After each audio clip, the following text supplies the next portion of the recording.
It's been a wonderful day here and good to see you all live again. This is Reflect, Heal with Shola. On this channel, I reflect on stories that brought me to this stage of my life.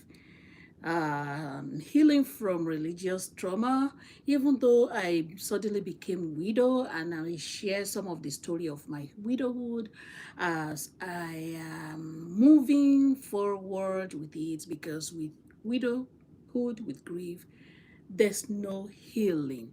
You can only move with it, take one day at a time, and that's it. And if you are new to this channel, once again, you are welcome. Uh, Feel free to subscribe if you have not subscribed. And if you have subscribed, thank you so much for coming back. I'm still learning. This is all new to me. I'm still learning, and as we continue to learn together, I hope this inspire you to continue to like and share with others who may enjoy content like this. And today, briefly, as you have seen the thumbnail, I'm not sure if the thumbnail appear on your end, we are talking about diasporans and family back home. Diasporans and family back home. Before I jump into the thought for today, I'd like to introduce myself. My name is Shola, and I'm a widow. And I talk a lot about lived experiences, the experiences of things that I've lived through, and the things I think can benefit one way or another. And quickly, I want to dive into this topic. Do you live abroad? How was the experience when you were leaving your family behind? Do you make promises to them that when you reach abroad, you are going to do this, you are going to do that? Or did you even take a loan for your visa? And those you took the loan from are already looking up to collect their money, or that your family, maybe the plan was that you are going to be the savior for the family. If you go abroad, we are no longer going to suffer. You will help us, you will help pay the bills, you will help us in so many ways. And the demands keep coming and coming and coming, and it's now becoming overwhelmingly unbearable. If that is you, give me a like. And briefly, I want to tell us, briefly define diaspora. What do we mean by diaspora? We hear people say, sorry, I'm looking for my note. I think the fan blew my note. Uh, when we hear diaspora, a lot of us just talk about diaspora. Diaspora is anyone who left their home country to live abroad. And I have surveyed quite a few diasporans, and these inspired me to share this thought today. And this is not meant for my immediate families or even extended families, because I am blessed with family and extended families that are reasonable. They don't bring their demands to us. Honestly, I remember when I was younger, and my father will be telling us to face our education, and he will be telling us the reason he's saying this is that as we grow older, if we start to make money, he knows that we are going to take care of ourselves first. He will tell us that I'm telling you this because when you start making money, it's for you. And honestly, it is. My dad, my mom, my siblings gave us the time, gave me the time to make and enjoy my money. But some diasporans don't have that luxury, either because their family isn't employed, maybe because of inadequate income, maybe because of loss of job, maybe because they don't have savings, maybe because they don't have their life planned well. Coming from the part of Nigeria, West Africa, where I come from, where it's so common to have more children than you can handle sometimes, because a lot of times people are not really thinking about how they will foot the bills. It's always a good thing to plan, because we always dream for a good life, guys, but sometimes it doesn't go as planned. What if a partner dies? How are we going to take care of these children? And you have nine, 10, 6, 8 children, and you don't have life planning, you don't have life insurance, you don't have life assurance, you don't have no savings, you don't have nothing. I get why family demands never stop. I understand why family demands never stop. But here is my thinking. The family that is working for us, that person in our family that is working, that is spearheading the bills of every member of the family, immediate and extended family, the savior that has been planted in our family, are we genuinely interested in their well-being?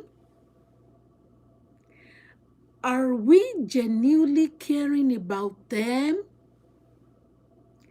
Are we genuinely asking them real questions that pertain to their well-being? Or all we do is, oh, brother, see, I just want to tell you, NEPA has come, oh, they want to take my lights. They said I hold this many thousand. I don't know where to go to. Brother, your children's school fees are due. I don't know how to pay. Oh, shit. Sister, ah, things are so expensive in this country. A bag of rice is this, blah, blah, blah, blah, blah, blah, blah. We don't even have food since 3 days. We've been drinking water. Only the demands. Only the demands.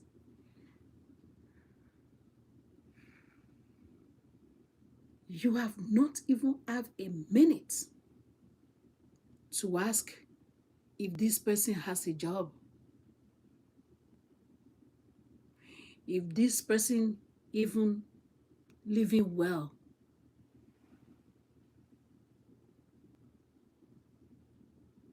As a diasporan, leaving family behind, right? We all think life abroad is what we imagine in our mind. And some of us, like me, when I was living with my godmother, and they will come back because they travel a lot, and they come back and they tell us about, we'll be talking about America and so, and they will tell us, oh, it's not that easy. And some of us, we even say, cozy, no, Namasa. We don't know that they are really telling us the truth. America, if you own a mortgage, you skip one payment, you are in for it. Without notifying your your, what do they call these people? Your lender, without notifying them about your inability to pay. But in Africa, you can owe your landlord even a year rent without making payments, right? It's not like that here. Maybe some of our family just need to be educated. And our family, please, when we're educating you, can you listen? And don't think that we are making up stories or that we are telling lies. Many of us, like somebody like me, genuinely want to help family, genuinely want to help friends. But when I have lean budgets, I can barely make my own, fulfill my own needs, fulfill my own demands. Wọ́n ní tí iná bá jó ni tó bá jó ọmọ ni. Tara ẹni là kọ́kọ́ gbọ̀n náà. My bills are piling up. The worst part, you cannot even ask a family to help you. I don't know if by now they have a means of sending money from Africa to here. But it's not only Africa. There are Asians. There are other parts of the world that family demands never stop.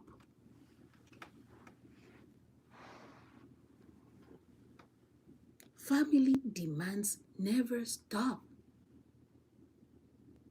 Family, hear this today. Your diasporan family would want to help, but would be a good thing if you allow us to do this at our pace. No, not a single member of a family is not willing to help. Every diasporan that have family back home is willing to help.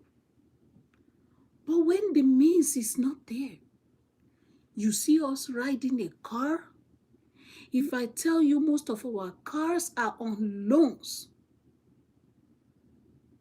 abroad just have things set up to make rooms for other expenses in our lives. That is why we are still existing. You see us wearing good clothing. Some of us go on credit. Credit is when you buy and you pay later. There's nobody that gives you free money in America. Even when government gave us money, they make us work for the money. If you have a diasporan in your family, check up on them. Don't always check up when you have bills to pay, when you have demands. Father will bring this demand, mother will bring his demand, siblings will bring their demand, extended family will bring their demand, just on one family that lives abroad. Do you know what that family is doing? And when they tell us what they do, did we find time to check up that job they said they are doing and see how much that makes up in a month before bringing our bills?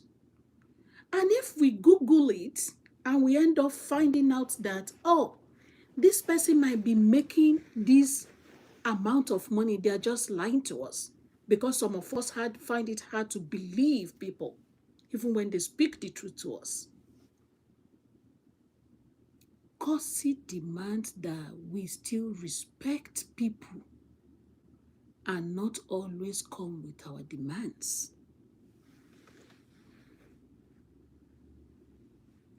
If you can relate to this, please let me know in the comments. You didn't have to share anything personal. You don't have to share anything personal. Just tell me what you think about diasporans and people back home. And back to my own personal experience, I've told us that I have awesome family members who don't bring demands to me. And when they do, now that I have lean budget, once I tell them, I don't see why anybody should ask me for anything at this time. I expect that everybody should know that I know what is good. When I have the means, I will do without asking. In my mother tongue, they said, Binoba Joni, Bojo Omenigan, Tara eni la koko n gbon. Life has brought me to a point that my needs come first.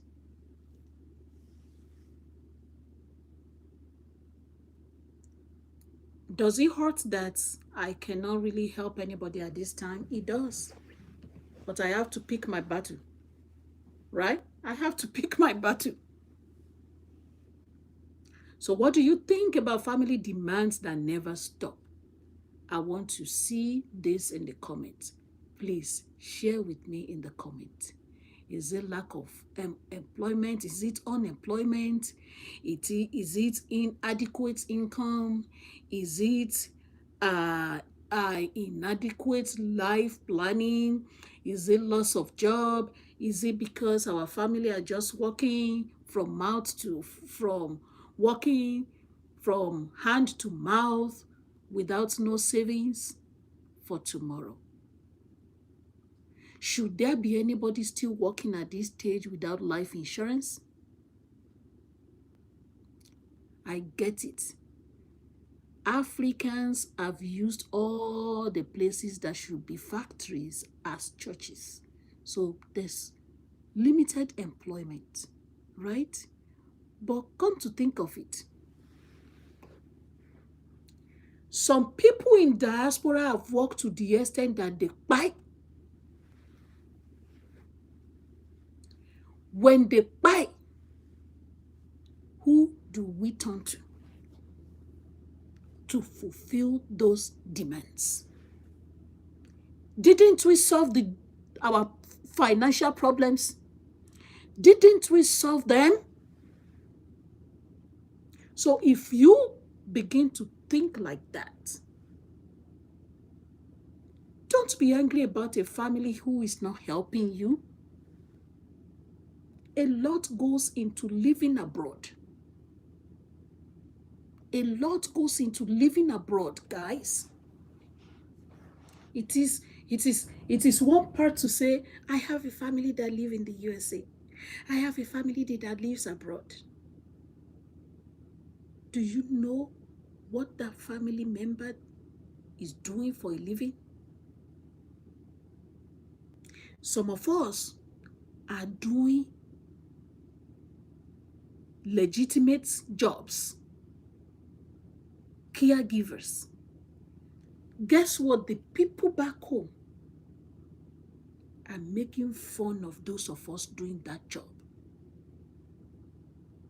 But when you needed help, when you brought your demand, they were giving you out of the caregiver money, and you collected it and you spent it. Is that fair? Is that fair? Some of your family member that was a banker, that works in the corporate offices before leaving home, came abroad to live and have a wonderful life. But they didn't know that this great dream of theirs is going to land them in unexpected jobs. And because of our family demands, some who cannot bear it took to illegitimate business, illegitimate jobs that end them in the jail, that end them to be deported, that end them to buy. Family demands. Family demands. Family demands. Some of us, our friends want to do something. We will make our children pay for the expenses of our friends' things. Our friends,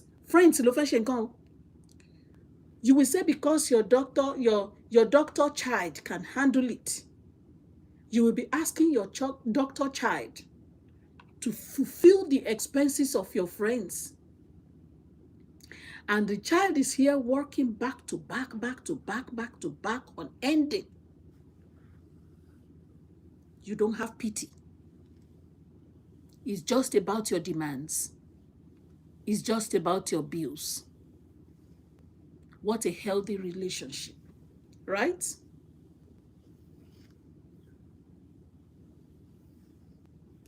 The work abroad is different though, my people. Nobody gives you free check. Nobody gives you free money. You work for your money. And because of family demands, some of us are working 2 jobs. Some of us are working 3 jobs. I don't know how people do this. I've only tried 2 jobs and I stopped. Now I'm older. Even picking up extra shifts now is becoming unbearable. It's becoming unbearable because it's like you don't have any other life.